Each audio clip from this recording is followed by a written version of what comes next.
ರಂಜಾನ್ ಹಬ್ಬದ ಹಿನ್ನೆಲೆ ಮುಸ್ಲಿಂ ಬಾಂಧವರು ಸಾಮೂಹಿಕ ಪ್ರಾರ್ಥನೆ ಮಾಡುತ್ತಿದ್ದ ವೇಳೆ ಹೆಜ್ಜೇನು ದಾಳಿ ನಡೆಸಿದ ಘಟನೆ ಆನಗೋಡು ಗ್ರಾಮದಲ್ಲಿ ನಡೆದಿದೆ. ದಾವಣಗೆರೆ ತಾಲೂಕಿನ ಆನಗೋಡು ಗ್ರಾಮದ ದರ್ಗಾ ಬಳಿಯಲ್ಲಿ ಸಾವಿರಾರು ಮುಸ್ಲಿಂ ಬಾಂಧವರು ನಮಾಜ್ ಮಾಡುತ್ತಿದ್ದಾಗ ಹೆಜ್ಜೇನು ಹುಳುಗಳು ಏಕಾಏಕಿ ದಾಳಿ ಮಾಡಿವೆ. ಈ ದಾಳಿಯಿಂದ 100ಕ್ಕೂ ಹೆಚ್ಚು ಜನರು ಗಂಭೀರವಾಗಿ ಗಾಯಗೊಂಡಿದ್ದಾರೆ. ರಂಜಾನ್ ಹಬ್ಬದ ಹಿನ್ನೆಲೆ ವಿವಿಧ ಗ್ರಾಮಗಳಿಂದ ಸಾವಿರಾರು ಮುಸ್ಲಿಮರು ಸಾಮೂಹಿಕ ಪ್ರಾರ್ಥನೆಯಲ್ಲಿ ಭಾಗವಹಿಸಿದ್ದರು.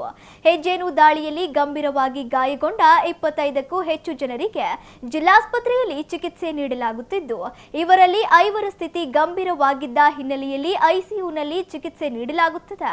ಇನ್ನು ಜಿಲ್ಲಾಸ್ಪತ್ರೆಗೆ ಮಾಯಕೊಂಡ ಶಾಸಕ ಬಸವಂತಪ್ಪ ಭೇಟಿ ನೀಡಿ ಗಾಯಾಳುಗಳ ಆರೋಗ್ಯವನ್ನು ವಿಚಾರಿಸಿ ಚಿಕಿತ್ಸೆಗೆ ಅಗತ್ಯ ಸಹಾಯ ಮಾಡುವುದಾಗಿ ಭರವಸೆ ನೀಡಿದ್ದಾರೆ.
ಈಗ ಒಂದು 25-30 ಜನ ಮುದುಕರು ಮತ್ತು ಮಕ್ಕಳು ಮತ್ತು ವಯಸ್ಸಾಗಿರ್ತಕ್ಕಂಥವ್ರಿಗೆ ಮತ್ತು ಯುವಕರಿಗೆ ಹೆಜ್ಜೆನ ಕಡಿದು ಭಾಳ ಜನರಿಗೆ ಇದು ಭಾಳ ತೊಂದರೆ ಆಗಿರ್ತಾರೆ.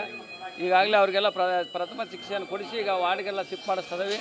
ಇನ್ನೂ ಕೆಲವರು ಕರ್ಕೊಂಬರ್ತಾ ಇದ್ದಾರೆ. ಅಲ್ಲಿ ಆನಗೋಡಿನಲ್ಲೂ ಸಹ ಈಗಾಗಲೇ ಅಲ್ಲಿ ಡಾಕ್ಟ್ರನ್ನ ಅಲ್ಲೇ ನಾವು ಫೋನ್ ಮಾಡಿ ಅಲ್ಲಿ ಸಹ ಅವ್ರಿಗೆ ಚಿಕಿತ್ಸೆ ಕೊಡಲಿಕ್ಕೆ ನಾವು ಈಗಾಗಲೇ ಸೂಚನೆ ಕೊಟ್ಟೇವಿ. ಏನು ಹೆಜ್ಜೆನ ಕಡೋದ್ರಿಂದ ಕೆಲವರಿಗೆ ಭಾಳ ಸೀರಿಯಸ್ ಅದ್ರ ಯಜಮಾನ್ ಏನೋ ಅಲ್ಲಿ ನಮಾಜ್ ಮಾಡೋಂಥ ಸಂದರ್ಭದಲ್ಲಿ ಮಕ್ಕಳು ಹೆಜ್ಜೆನಿಗೆ ಒಂದು ಸ್ವಲ್ಪ ಅಲ್ಲಿ ಎದ್ದುಬಿಡುತ್ತೆ ಆ ಟೈಮಲ್ಲಿ. ಆ ಸಂದರ್ಭ ಹುಡುಗರು ಆಟ ಆಡ್ತಾರ ಸಂದರ್ಭದಲ್ಲಿ ಭಾಳ ಇದಾದ್ಮೇಲೆ ಅದು ಹೆಜ್ಜೆನ ಫುಲ್ ಆವರಿಸ್ಕೊಂಡಾಗ ಇಡೀ ಅಲ್ಲೇ ಇರ್ತಕ್ಕಂಥ ಎಲ್ಲ ಸಮಾಜ ಬಾಂಧವರೆಲ್ಲರೂ ಸಹ ನಮಾಜಿಗೆ ಕುಂತಾರಲ್ಲ ಅವ್ರನ್ನೆಲ್ಲ ರಕ್ಷಣೆ ಮಾಡಿ ಎಲ್ಲರನ್ನ ಹಾಸ್ಪಿಟ್ಲಿಗೆ ಹಾಕೊಂಡು ನಾನು ಸಹ ಕೂಡಲೇ ಗೊತ್ತಾಗ್ತಕ್ಕಂಥದ್ದು ಈಗ ನಮ್ಮ ಸಿಟಿ ಹಾಸ್ಪಿಟಲ್ ಸೂಪ್ರೆಂಟನ್ನು ಕರೆಸ್ಕೊಂಡು ಎಲ್ಲರಿಗೂ ಸಹ ಈಗಾಗಲೇ ಚಿಕಿತ್ಸೆಯನ್ನು ಕೊಡಿಸ್ತಾ ಇದ್ದೀನಿ. ಅದರಲ್ಲಿ ಕೆಲವರು ಯಜಮಾನರಿಗೆ ಒಂದು ಸ್ವಲ್ಪ ಭಾಳ ಗಂಭೀರವಾಗಿ ತಲೆಚಕ್ರ ರೀತಿ ಬರ್ತಕ್ಕಂಥದ್ದು ಒಂದು ಸ್ವಲ್ಪ ಸುಸ್ತದಾರ. ಅವ್ರನ್ನೂ ಸಹ ಈಗ ಎಮರ್ಜೆನ್ಸಿ ವಾರ್ಡ್ ಶಿಫ್ಟ್ ಮಾಡಿ ಅವ್ರಿಗೆಲ್ಲ ಚಿಕಿತ್ಸೆ ಕೊಡಿಸ್ತಕ್ಕಂಥ ಕೆಲಸ ಮಾಡ್ತದೆ. ಈಗ ಒಂದು 25-30 ಜನ ಆಗಿದ್ದಾವೆ ಈಗ ಬಂದಿದ್ದಾರೆ. ಈಗ ಸೀರಿಯಸ್ ಇರೋದು ಒಂದು 4-5 ಜನ ಇದ್ದಾರೆ. ಅವ್ರ ಯಜಮಾನರು ಸ್ವಲ್ಪ ವಯಸ್ಸಾದವ್ರಿಗೆ ತಡ್ಕೊಳಕ್ಕೆ ಆಗ್ತಾಯಿಲ್ಲ. ಆ ಕಡ್ದಿರ್ತಕ್ಕಂಥ ಮುಳುಗಳನ್ನ ತೆಗಿತಕ್ಕಂಥ ಕೆಲಸ ಹೇಳಿದ್ದೇವೆ. ಈಗ ಮಾಡಿ ಅದನ್ನು ಕ್ಲೀನ್ ಒಂದು ಚಿಕಿತ್ಸೆ ಕೊಡೋಕೆ ಅದರಿಂದ ಯಾರಿಗೂ ಏನು ಔಟ್ ಆಫ್ ಡೇಂಜರ್ನಾಗ ಅದಾರೆ ಅದೆಲ್ಲರಿಗೂ ಉತ್ತಮವಾದಂಥ ಚಿಕಿತ್ಸೆ ಕೊಡಿಸಿ ಅವ್ರನ್ನ ಗುಣಮುಖ ಮಾಡೋಕ್ಕೆ ಪ್ರಾಮಾಣಿಕ ಪ್ರಯತ್ನ ಮಾಡ್ತೀವಿ. ಎಲ್ಲ ಸಮಾಜದವ್ರು ಸೇರಿ ಇವತ್ತು ಹಬ್ಬ ಆಚರಣೆ ಮಾಡೋಕ್ಕೆ ಎಲ್ಲ ನಮಾಜಿ ಮಾಡಿದ್ವಿ. ಎಲ್ಲ ನಮಾಜಿ ಎಲ್ಲ ಮುಗಿದಿತ್ತು. ಈಗೇನು ಒಂದೊಂದು 10-15-20 ನಿಮಿಷ ಇತ್ತು. ಅವಾಗ ಏನಾಗ್ಬಿಡ್ತು, ಹುಡುಗರು ಯಾರೋ ಹೋಗಿ ಹೆಜ್ಜೆನ ಐತಿರೋದು ನಮಗೂ ಗೊತ್ತಿಲ್ಲ. ಗೊತ್ತಾಗಿದ್ರೆ ನಾವೇನಾರು ಒಂದು ಮಾಡ್ತಿದ್ವಿ, ಅದು ಅಚಾನಕ್ಕಾಗಿ ಆಗ್ಬಿಟ್ಟತ್ತೆ. ಈಗ ಒಂದು ಸ್ವಲ್ಪ ಹೆಚ್ಚು ಕಮ್ಮಿ ಒಂದು 25-30 ಜನ ಈಗ ಹಾಸ್ಪಿಟ್ಲಿಗೆ ಕರ್ಕೊಂಬಂದ್ವಿ. ಇನ್ನೂ ಒಂದು 25-30 ಜನ ಜಾಸ್ತಿನೇ ಐತೆ, ಒಂದು 100 ಜನ ಲೆಕ್ಕಕ್ಕೈತೆ. ಒಬ್ಬೊಬ್ಬರೇ ಈಗ ಗೊತ್ತಾಗ್ತೈತೆ ನನಗಾಗೈತೆ ನಿನಗಾಗೈತೆ ಅಂತೇಳಿ. ಆನಗೋಡಲ್ಲಿ ತೋರಿಸ್ತೀವಿ, ಅಲ್ಲೂ ಹಾಸ್ಪಿಟ್ಲಿಗೆ ತೋರಿಸಿ ಇಲ್ಲಿ ಸೀರಿಯಸ್ ಇಲ್ಲಿಗೆ ಕರ್ಕೊಂಬಂದ್ವಿ. ಹಂಗಾಗಿ ಪೊಲೀಸ್ನವ್ರಿಗಂತೂ ಅವರಂತೂ ಬಿದ್ದು ಅಂತ ಅವರು ಓಡೋಗ್ಬಿಟ್ರು. ಪೊಲೀಸ್ನವ್ರಿಗೂ ಭಾಳ ಕಳೆದ್ಬಿಟ್ಟು ಅವ್ರು ನೋಡಿ ನಮಗೂ ಒಂಥರ ಬೇಜಾರಾಯ್ತು. ಆಮೇಲೆ ಅಲ್ಲಿ ಸಮಾಜದ ಫಂಕ್ಷನ್ ಡೇಕರ ಇವರು ಯಜಮಾನ್ರುಗಳು ಇವರು ಬಂದಿರ್ತಾರೆ. ಅವ್ರಿಗೂ ಸಣ್ಣ ಮಕ್ಳಿಗಂತೂ ವಿಪರೀತ ಕಳೆದ್ಬಿಟ್ಟು ಕಲ್ಲು ಹೊಡೆದಿರ್ತಾರೆ. ಯಾರೋ ಹುಡುಗರು ಆಟ ಆಡೋಕಾರ ಹೊಡೆದಿರ್ತಾರೆ, ಯಾರು ಹೊಡೆದಾರ ಅನ್ನೋದು ಗೊತ್ತಿಲ್ಲ. ಹಂಗಾಗಿ ಅದಾಗಿದೆ. ಹುಡುಗರು ಹೊಡೆದಾರ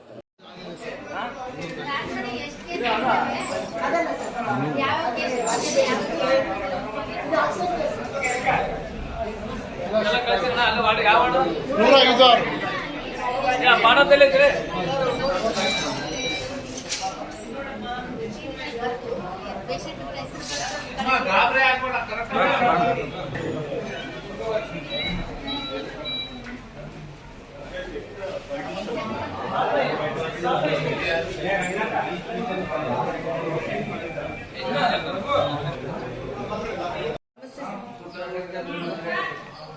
ಹೆಜ್ಜೆ ಕರೀತೈತಲ್ಲ ಕೆರ್ಕಬಳಂಗ ಏನಾಕತಿ ಚಳಿ ಚಳಿ ಹಾಕದಂತ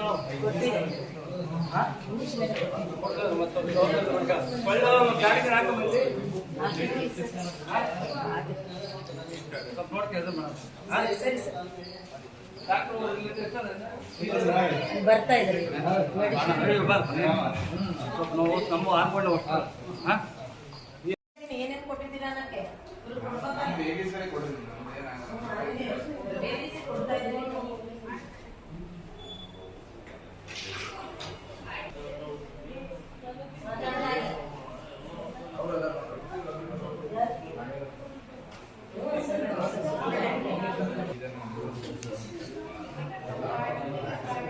ಎಲ್ಲರಿಗೂ